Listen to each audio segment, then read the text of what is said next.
Ostatecznie w końcu nadszedł dzień, kiedy jadę moim zestawem, czyli naczepą. I jestem szczęśliwa, bo się stęskniłam za nią. Mam nadzieję, że ona za mną też.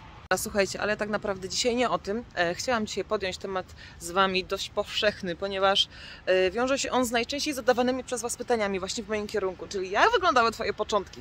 Więc dzisiaj mamy taki trochę nostalgiczny filmik.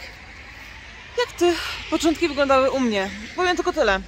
Wyglądały totalnie nieciekawie, ale zobaczcie sami.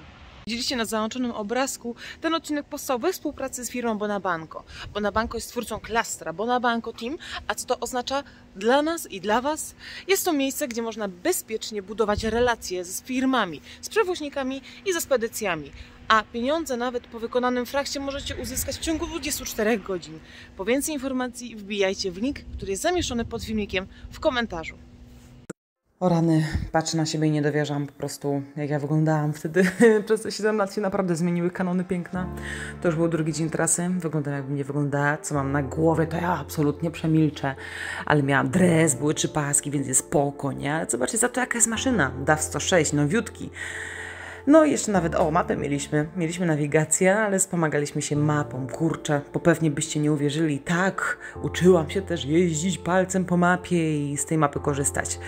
Nawet tutaj, zobaczcie, jaki sprzęt, jakaś kamera JVC, którą mam zresztą do tej pory.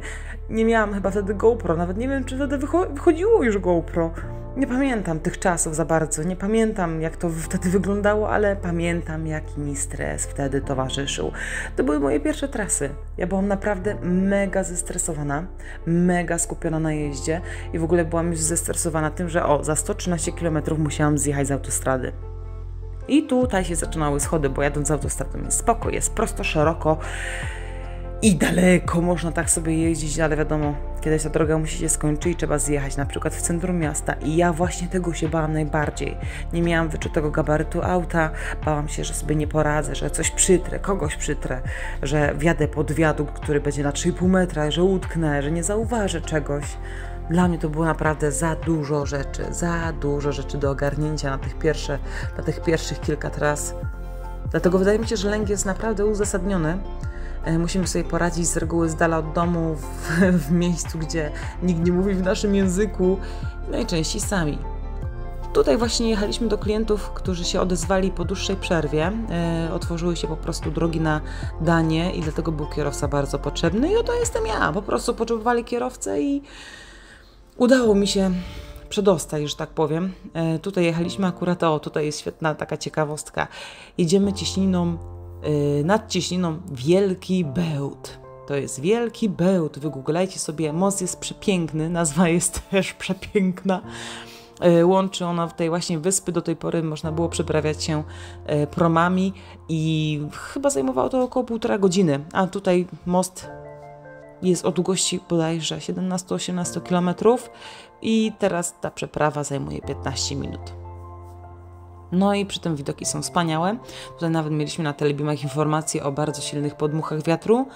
Trzeba na ten wiatr boczny właśnie na takich mostach naprawdę uważać. Potrafią one przewrócić ciężarówkę. Na szczęście wtedy nie było źle. Także te pierwsze trasy właśnie pamiętam ze względu na ten stres, który mi towarzyszył.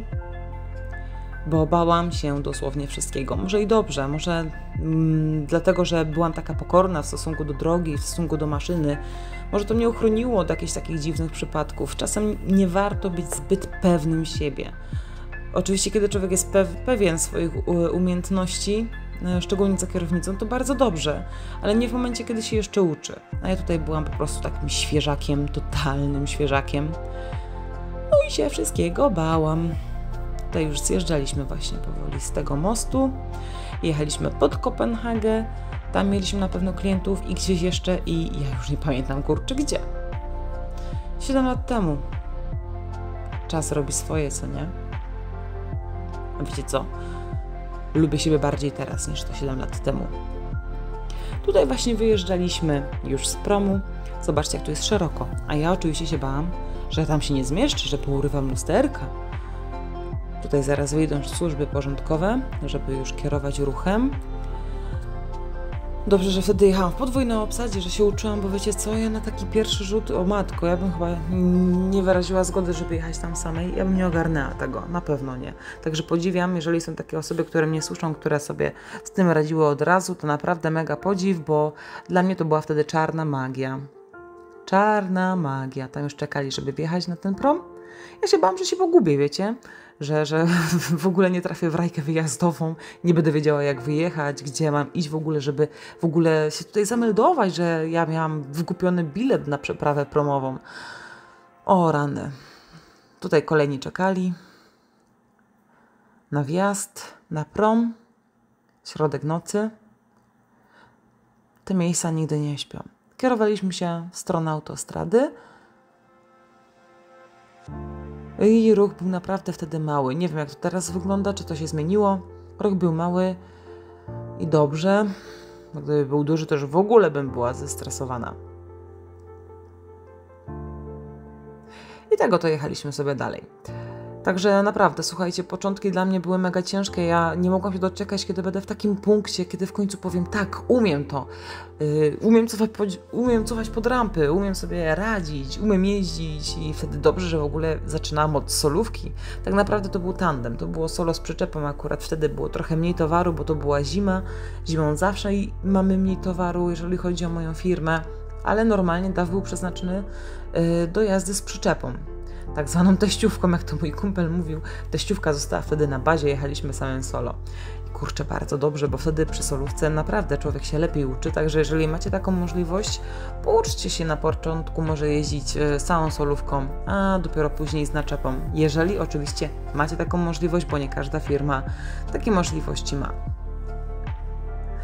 Widoki za to przednie, prawda? Pięknie tam jest. Powiem Wam, że chciałabym jeszcze może zobaczyć w swojej karierze Szwecję.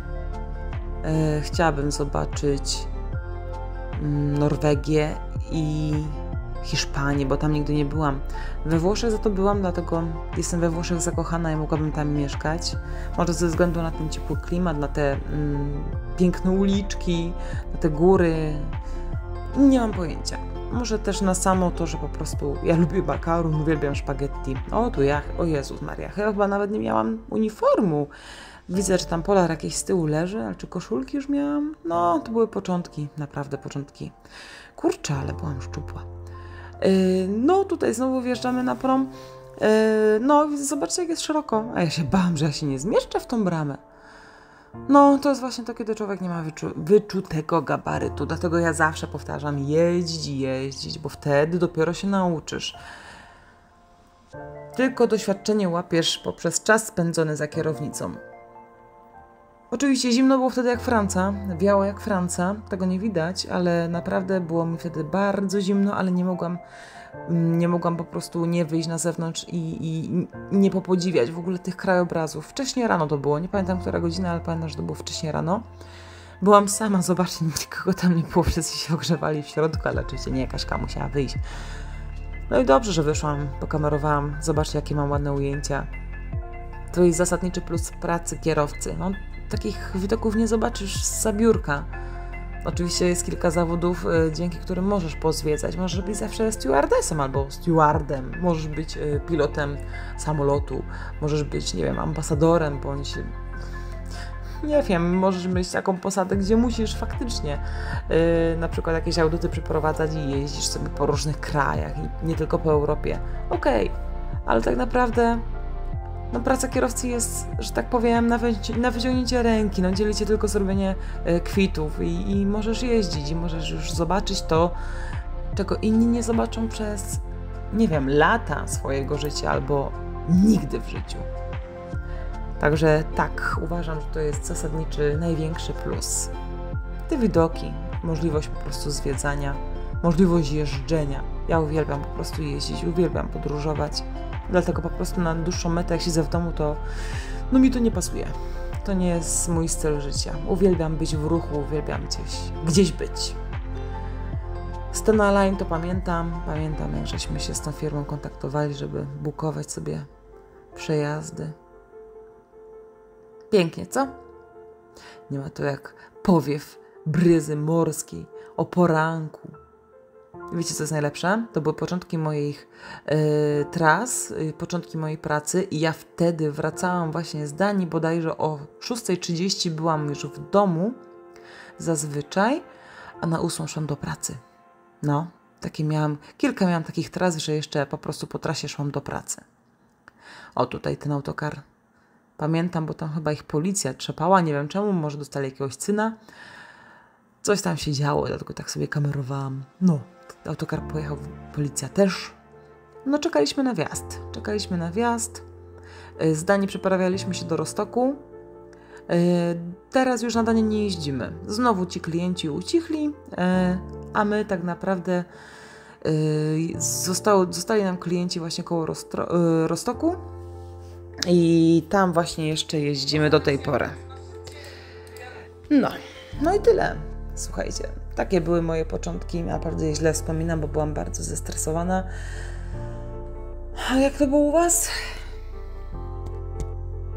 Mimo że zdałam prawo jazdy za pierwszym razem, to nie można tego porównać, tego co jest na egzaminie, z Twoją pracą zawodową, czyli jak już zaczniesz jeździć na przykład takim ciągnikiem siodłowym z naczepą. To jest zupełnie coś innego.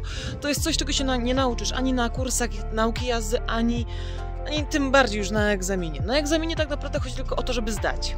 Więc ja zdałam. I o ile byłam szczęśliwa, że za pierwszym razem, to dopiero się zaczęło.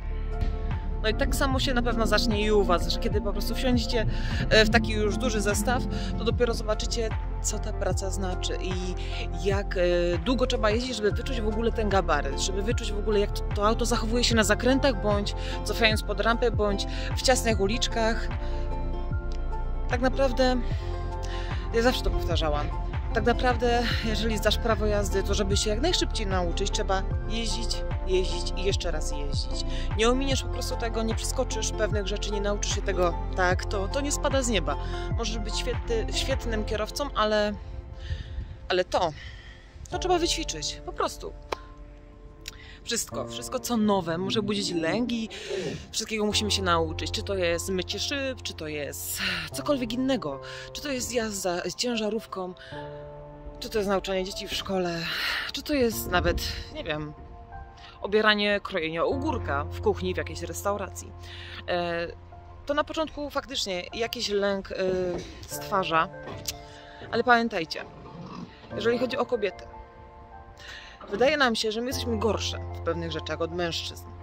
Zresztą zostaje w nas zapisany taki obraz kobiety, że kobieta jest słabsza i wydaje mi się, że to też właśnie dlatego pojawia się dużo niemiłych sytuacji ze strony mężczyzn albo tekstów w naszym kierunku, bo tutaj cierpi przede wszystkim takie ego faceta bohatera, który umie wszystko lepiej od kobiety.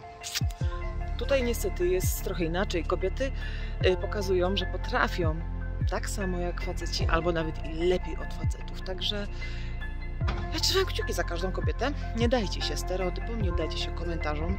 Róbcie to, co chcecie. Ale o tym temacie jeszcze będziemy gadać. Na razie mówimy o początkach w ogóle kierowcy, o kobietach w tym zawodzie. Pogadamy w następnym odcinku. Podsumowując, słuchajcie, początki zawsze są słabe. Ja pamiętam, że tak naprawdę bałam się jakiegokolwiek manewru. Najfajniej, żeby była to prosta autostradowa droga, nic więcej. Ale minęło sporo czasu, nauczyłam się jeździć. Czasem jeszcze nogami albo ręce przygrają mi jeszcze, ale chyba już teraz nie ma miejsca, w którym ja sobie nie poradziła. Tego wam życzę z całego serca, żebyście się jak najszybciej tego nauczyli. Trzymam kciuki za każdą osobę, która zdaje CPZ.